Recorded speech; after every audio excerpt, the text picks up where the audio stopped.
ఏం లేదు బ్రో. ధనవంతులవ్వటం చాలా ఈజీ.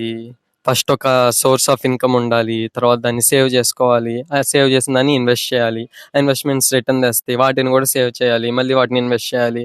ఆ ఇన్వెస్ట్‌మెంట్స్ మళ్ళీ రిటర్న్స్ ఇస్తాయి. అలా నీకు ఒక సోర్స్ ఆఫ్ ఇన్‌కమ్ కాస్త 2, 3, 4, 5 అలా నీ నీకు ఆదాయం వచ్చే స్ట్రీమ్స్ పెరుగుతా ఉంటాయి. అప్పుడు నీకు ఎక్కువ మనీ ఫ్లో నీ దగ్గరకొస్తా ఉంటది. నువ్వు ఖర్చు పెట్టేదానికంటే ఎక్కువ నీ దగ్గరకొస్తే నువ్వు ఆటోమేటిక్‌గా రిచ్ అయిపోతావు. అండ్ ప్రతి ఒక్కళ్ళు చేసే పని ఇదే. వరల్డ్‌లో టాప్ 1% వాళ్ళు కూడా డబ్బుకి బేసిక్ లేఅవుట్ ఇదే. వాళ్ళు ఇలాగే ఖర్చు పెడతారు. కాకపోతే వాళ్ళకి లక్షల కోట్లలో ఇన్కమ్ వస్తే దాంట్లో 10% సేవ్ చేస్తారు. వీళ్ళకి లేని వాళ్ళకి వందలు వేలు వస్తే వాటిల్లో 10% సేవ్ చేసుకుంటారు. It doesn't matter. ఇన్కమ్ రావాలి, దాన్ని సేవ్ చేయాలి, సేవ్ చేసి ఇన్వెస్ట్ చేయాలి. That's all. ఇంతవరకు చేస్తే చాలు. You can be rich.